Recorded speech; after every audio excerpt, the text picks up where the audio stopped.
Welcome to the Generous Business Owner Podcast, where business owners gain inspiration and encouragement to live a legacy, not just leave one. And now your hosts, Jeff Thomas, Alan Barnhart, and Jeff Rutt.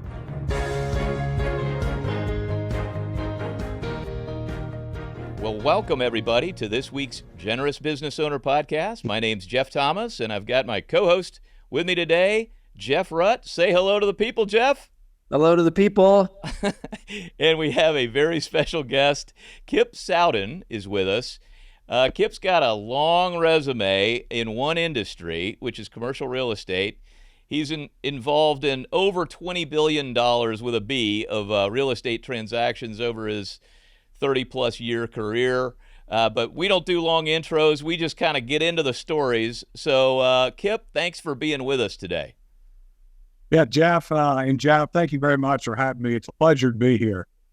Well, it's a thrill for us to have you. Jeff Rutt, kick us off, my friend. Yeah, Kip, thank you so much for joining us. We're looking forward to hearing some stories. Tell us about what it was like growing up in the Kip Sowden household. What we found is a consistent theme is a lot of entrepreneurs had a business when they were young. Tell us what was that like? What was it? What was the atmosphere like? And then a little bit about your journey, both in business, your spiritual journey, and then, what was that kind of that formation of Kip's life? Yeah, happy to, Jeff. I was, born and raised in Dallas, Texas. Went through the Highland Park school systems. Great education, great schools, close-knit neighborhood, very big family, all from the same area. And, you ask about entrepreneurial, bent. I think that was, it's definitely in my DNA. I've always had a, fascination with, creating something that, either hadn't been done before or figuring out ways to, make money, do something, better. And, it really started at a very, very early age. I recall, getting my 60 cents lunch money allowance, and my mom would drop me off for school at Bradfield Elementary, third grade. And as soon as that station wagon would turn the corner from the school, I would run as fast as I could to the 7-Eleven, which was just a block away. And I bought 60 pieces of gum. And, we'd end up selling those during lunch period at a nickel a piece. So I was making a 5X on that investment. And eventually, we only, there's multiple lunch periods for the school. So eventually I'd recruit, a friend that was in a different, lunch period, split those profits with them. And then, I inevitably or eventually I did get caught by the principal, and mom and dad had to come in, and I got busted for being the bubblegum king and spent many a Saturday, cleaning the bottom of the school desk. But that's where it started. But growing up from then, we go vacation every summer in Destin, Florida, in the Florida Panhandle, and we'd get out of school in June and not go back till the end of August. So at least 2 months of that period of time we'd spend at a family house in Destin. And at 13, I really set up a company called Ski Destin. And my dad had me, go to an attorney, there in the Destin area and got release liability forms, generated, and my sisters would go around to the different condo projects putting up these handmade flyers to call this number, and I would teach water skiing for 2 hours a day when mom and the girls would go to the beach. So there's always been something. Wow. Yeah. Wow, now that I did not know of. I love teaching kids how to water ski. You started at an early age. I did. That's awesome. Yeah, I did. One of the first wave runners was coming out, about that time, and, the stand-up version. And all I had to do, all Dad required of me was to, pay for the fuel. And I would miss 2 hours of beaching, but I would teach water skiing for $25 an hour and rent the wave runner at $25 an hour. So in, 1975 was, making $50 an hour, 2 hours a day all summer. So it was a lot of fun. And Hey, But Kip, it's a, I'm guessing that business was wildly underinsured. I'm just taking a was wildly underinsured. I did what could though. I just I picture did these have water skiing and what could possibly go wrong? right. Okay, A 13-year-old, he got in the boat by himself. You Yeah. know. And as I'm yelling at the instructions on how to get up, and I'm still on the corner of the eye watching somebody else on one of these wave runners running around. Yes, exactly. I think we just sold $5 billion worth of umbrella policies just with that story alone. Different world, Yeah, exactly. than it is today, sadly. Yeah. So yeah, walk us through what were those the rest of the teenage years like, and then getting into the school years. So great, education, wonderful high school, career, played sports and football and tennis, and my senior year swam, and we had very good swimming team. We went to state, and I can't say that I was the most gifted on the team. Certainly was not, but I did swim on the relay that set records. But two of the swimmers both were gold medal winners in the Olympics, so they had a lot to do with it. It was just had Michael Keith and Bruce Hayes, and so they won gold in the in LA, the Olympics. I guess that would have been 1984-ish. Okay. Wow. Wow. That's that'll help carry your team. That'll improve your relay. They certainly. I swam the anchor, the medley relay, the freestyle leg, but I had such a lead that it was, I couldn't have given it. I could have dog paddled and still, gotten the gold medal. So I hope this is a foreshadowing of how you've picked other business partners in your career. I guess I don't want to get ahead of ourselves, but absolutely. Always surround yourself by more talent. Exactly. Gold medal winners. That's right. That's exactly right. Then on from high school to the University of Texas in Austin, pledged fraternity and just had a wonderful 4 years there. And of course, kept that entrepreneurial spirit going. I was social chairman and president of the pledge class and other officers, and we didn't have to pay dues or had our our lodging paid for us, but I told Dad that this was a job, and just because I got it for free didn't mean he was off the hook at paying it. So, but the best job I had in college is I was a bud rep. So I was paid to go to a bar and drink Budweiser and hand Budweiser beer out to, anybody I wanted to hand it out to free.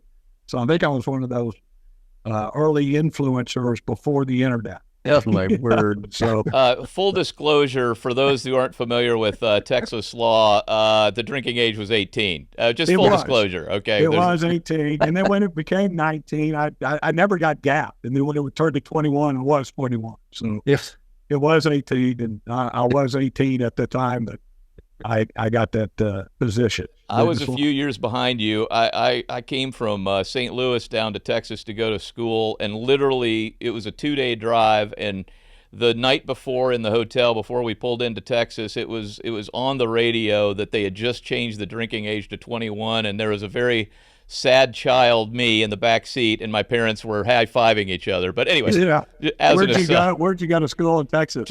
Trinity. I went to Trinity in San Antonio. Oh, yeah, great school. So anyway, I missed it. So congratulations, you timed that perfectly. Yeah, I did time that perfectly. So, All right, so you get out. What's the first job? I mean, you're social coordinator. You already got jobs. I mean, you had choices. So right out of college, I was hired by Lomas and Nettleton to be in the real estate investment banking division in the San Antonio office, and really cut my teeth on commercial real estate with Lomas and Nettleton. In 1987, 2 years later, I'd been promoted a couple times, and I was offered an opportunity to actually set up an office for Lomas. Would have been the youngest guy I was 24 years old, and I was offered an opportunity to go to either Tampa, Florida, or Phoenix, Arizona, to set up a real estate investment banking office for Lois and Nettleton. And I thought to myself, well, if they think that much of me, maybe I ought to just go ahead and start my own company, which is what I did. I went back to Dallas and started a company that did exactly what I was doing at Lois and Nettleton, but had a number of clients that followed me. We were 100% third-party brokerage outfit, doing construction loans, permanent loans, CMBS debt, subordinate equity, pref equity, and in investment sales. And I was really fortunate. And then I had a number of big clients that followed me, largest of which was Equitable Real Estate. I probably sold a couple billion for them over that period of time. And I mean, that's kind of amazing that a 24-year-old, these big clients would follow. Yeah. I mean, do you think back on that and like, holy smokes, how do you think about that? I mean, I do. And I do recall, often, I talk to people on the phone, and when they meet me in person and realize I was, looked a lot younger than I sounded at the time. Right.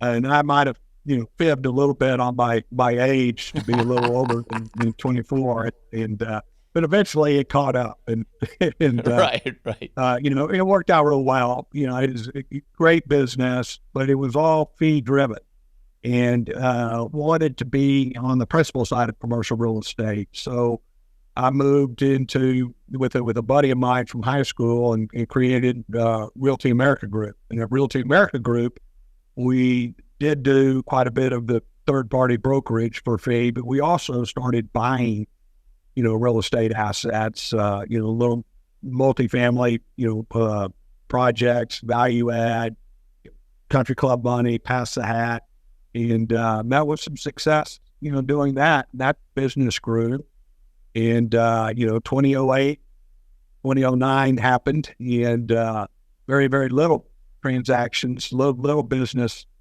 going on, and my partner wanted to get out of the commercial real estate. I didn't. I thought that, there's going to be more opportunities. We were envisioning, or I was envisioning, RTC2, where, the banks would have issues and start selling their loans, or subperforming, non-performing, their REO.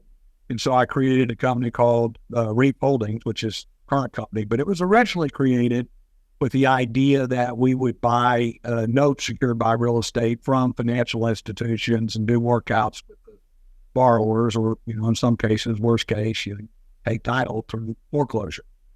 But the feds at the time were not really requiring the banks to write down the loans to true market values, which, in my opinion, is probably the only thing that the Obama administration got right. And, these banks, their tier one, capital ratios were so low that if they did take a true mark-to-market, write-down, the feds would be closing them down that next Friday. Yes. But tier one capital ratios started to, increase. Transactions started happening, and our phones started ringing, and we just started buying assets.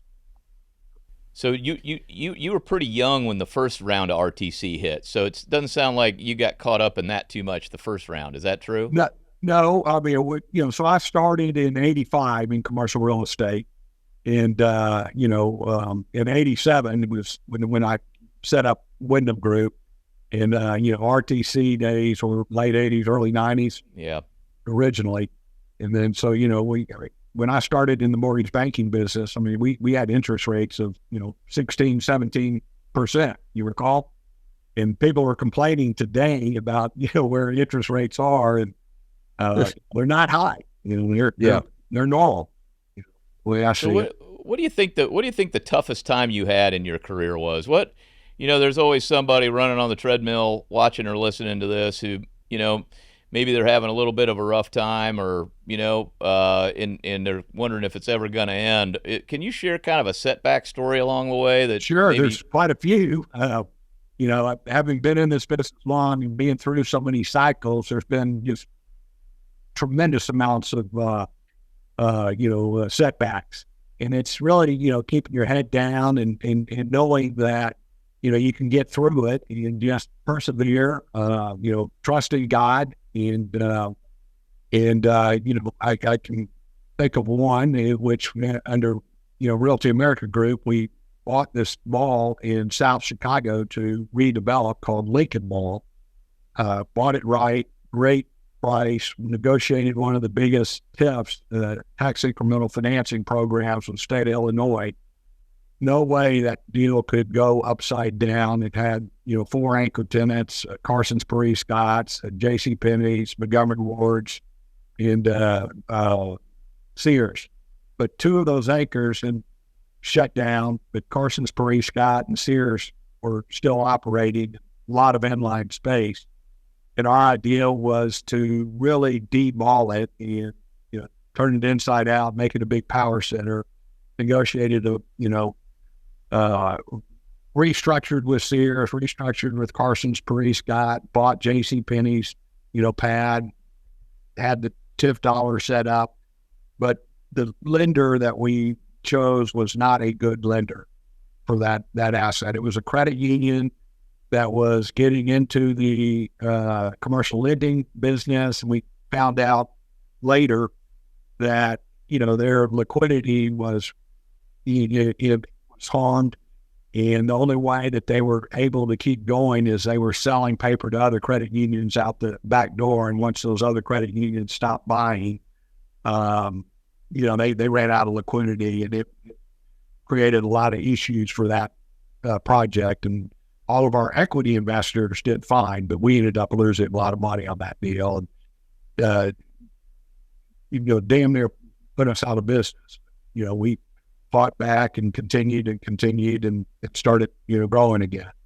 What was your faith life like during that period, or just kind of on a continuum through your life? Well, I think I've always had a strong, faith and know that, that God is there for me and I for him. And it helps me get through tough times.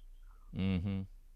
So, as we have grown as a company, we're really moving our company into a, faith forward, very mission driven, company. In fact, that's what I was meeting with just prior to this call. I had Lloyd Reed, on the phone, helping us, get through that process. We've been blessed at Reed with our growth. We've gone from 7 years ago, 100 million in assets to over 4.5 billion today. We've gone from 30 employees 7 years ago to over 500. Wow. And, and we think we know it's time to start paying back and giving back. And, in our various verticals, we have 50,000 residents, over 100,000 guests visit our properties every year. And so there's just a lot of opportunity to, help people. Mm-hmm. So what's God kind of telling you in terms of, I know I think it's kind of cool that you're actively working on this while we're having this conversation, so we don't expect you to have it all baked, and I'm not sure it's ever baked 100%, this side of heaven. I don't believe anything's ever 100% baked. Exactly. You're not learning something new every day. You're going babackwards. So what are a few of the initiatives that you're kind of mulling over or initiating now? Well, you start with, and I know Jeff, well, both of you know Lloyd and have been through the halftime S2 programs and how important it is to have, measurable goals and your mission statements. And, the mission statement for the RR Giving Faith Initiative is with a spirit of compassion and service, bring empowerment, strength, and unity to all the communities we serve and provide a holistic approach to health and wellness through a faith-infused platform that serves our 500 team members, meaning our employees, our 50,000 residents, and our 100,000 a year, guests in our communities, where we live, work, and play. Be intentional, meet those where they are. Love, love, love, compassion, mercy, and grace.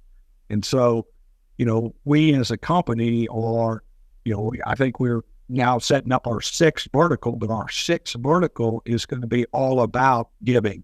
There's Reef Charities, there's our giving, and we're merging those two together and trying to figure out a way to, minister to everybody, that we can, touch through our other five verticals, if you will. Those five verticals, multifamily, we're, buying existing multifamily assets throughout the southeastern part of the United States. Today, we're, 60 communities, 12 states, 15,000 units, down from 20,000 units because we, sold quite a bit when the markets were just overheated for the product. And we have another vertical, beachfront hospitality and resorts, buying existing hotels in iconic locations on beaches. Heavy capital improvement component to that program. Putting in lazy rivers, resort pools, family entertainment centers, restaurants, and really just upgrading the amenities. We've owned quite a few of those hotels on beaches and resorts, but really catering to families more than anything else. I mean, that's what we're about. It's faith and family. And that's the culture that we have set at Reef. And, we think that it really pays off in that, your retention of your employees is far greater. Same thing with the residents in our communities. It's really, making a community out of a, complex. What do you think the impact, you talked about retention, but what do you think what's different about being an employee at your shop versus somebody down the street, maybe without that same mission? Well, I think that, people like the idea of, faith and family, and they, people support it and get around it. And if they don't, this is probably not the place, for them. And it's, it's loving, it's caring. It's not all about, 7 to 7 grind. It's a family oriented place. We have food catered in, most days. People work hard, but, everybody helps everybody else. We have phenomenal training programs. And, it's people say it's a great place to work. There's a lot of our competitors, people have left other companies taking pay cuts to come to Reef. And so we take great pride in that. And I think a lot of it has to do with the culture, which is centered around, faith first and family.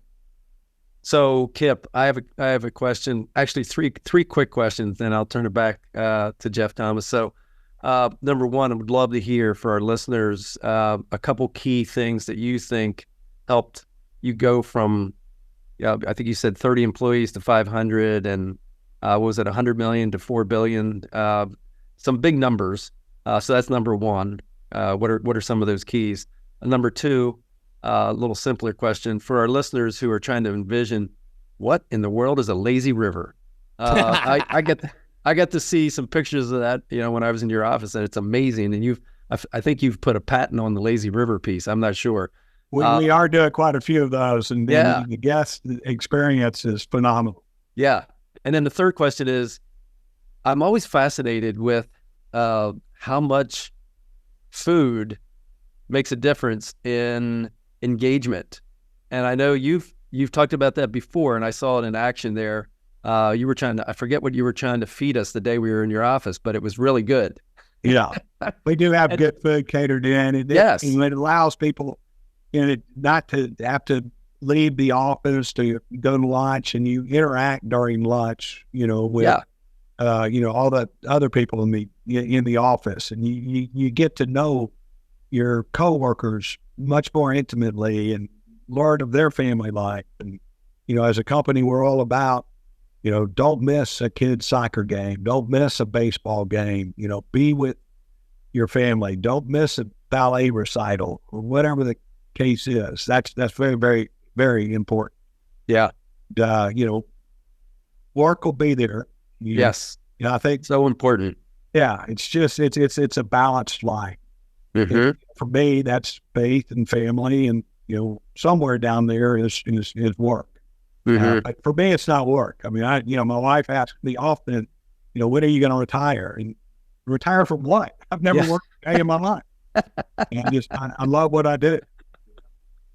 With respect to the growth, it became apparent that, it was easier to transact bigger deals than smaller deals. It's a, different level of capital. We're working more with, institutional capital, partners along with our, retail investors. But, by way of example, the last 3 multifamily deals we've done have been all over 500 million, where we will aggregate from multiple sellers their portfolios, put them together, and create a mega portfolio. And it's just just as much work to do a 21 asset takedown as it is a 1 or 2 asset takedown.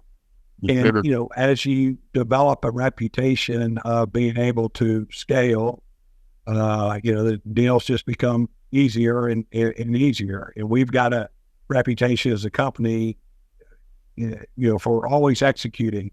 You get certainty of execution with Reef. We don't retrade. If we put a deal under contract, my gosh, we're going to close it. Unless during due diligence we find something that was not, reported correctly and turned out not to be true. But that doesn't happen very often.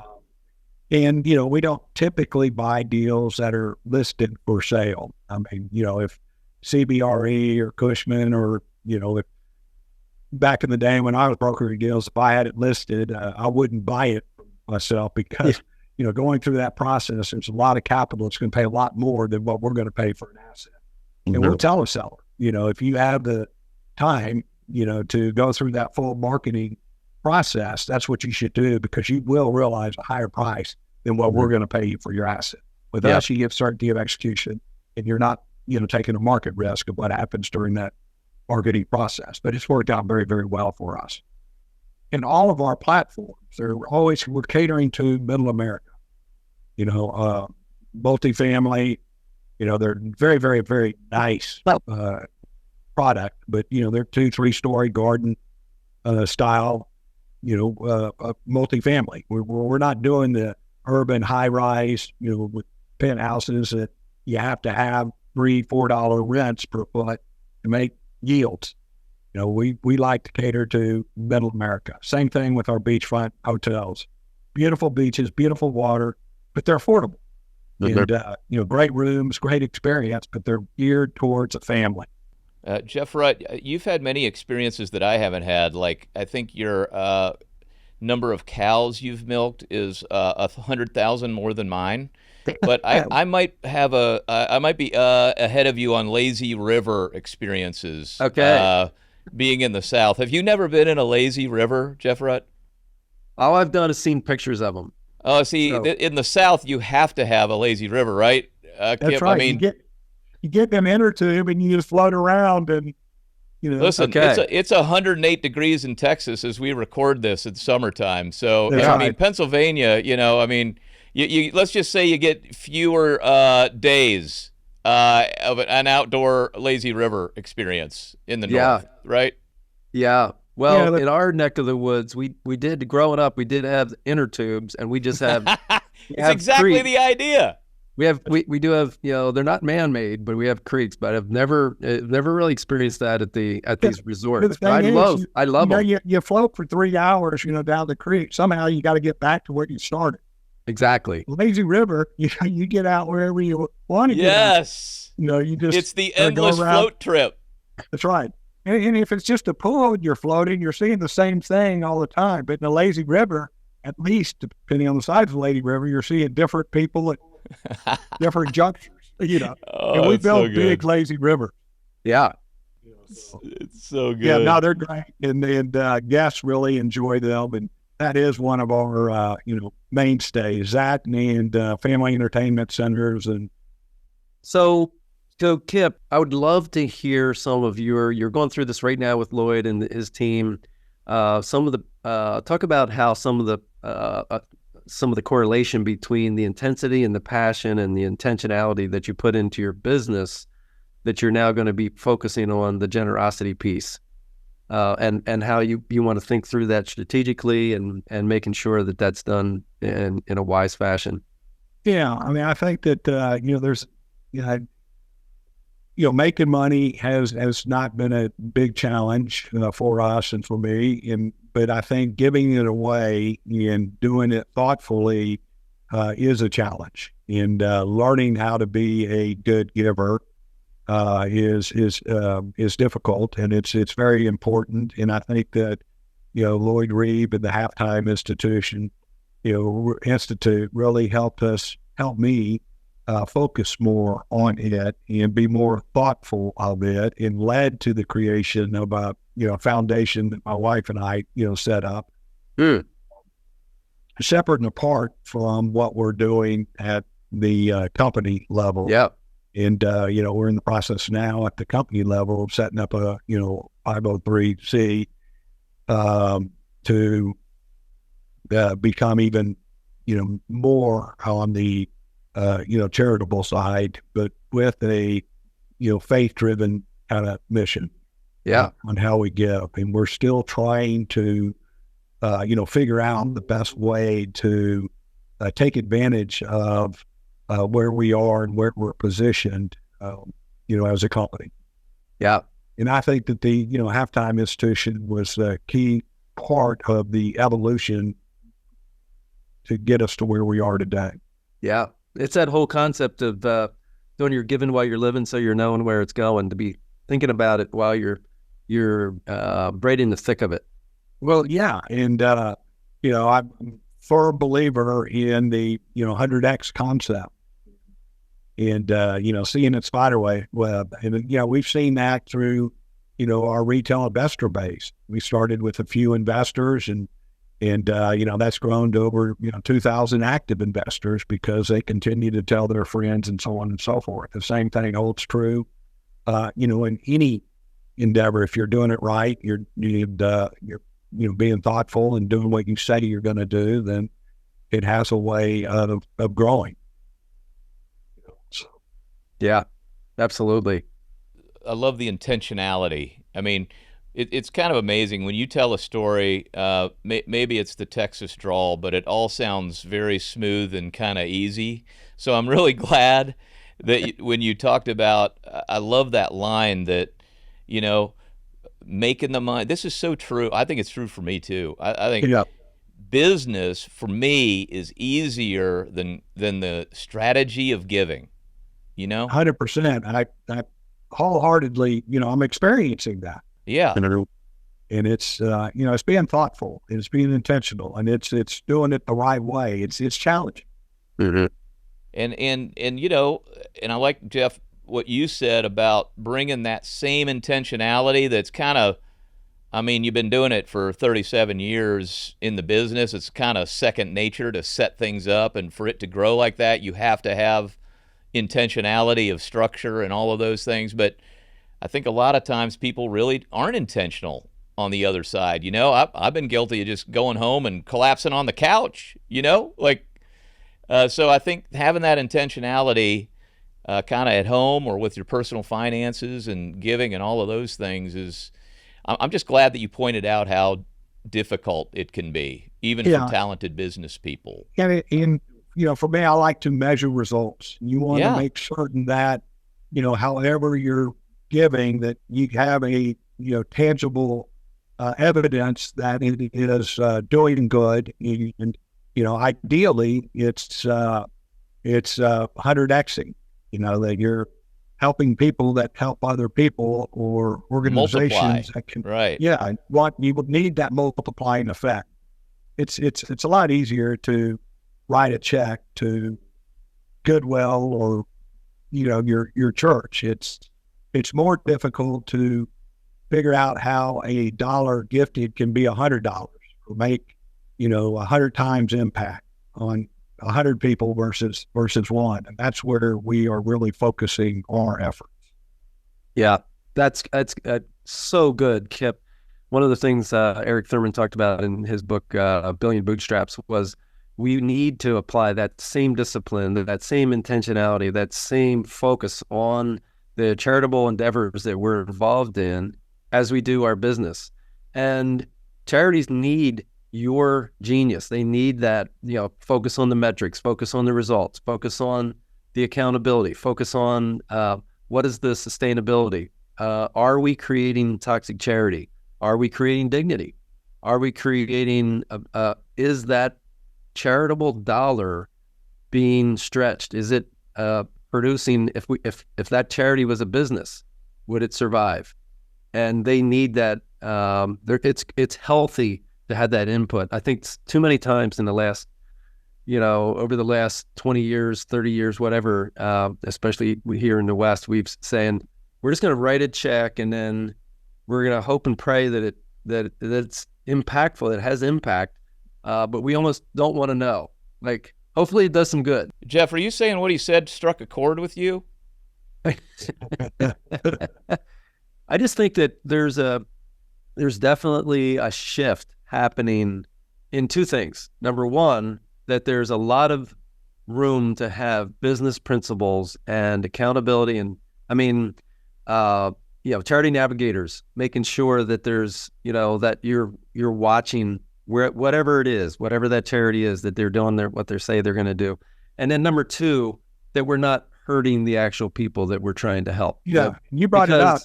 Dignity and is so important. And people don't want a handout.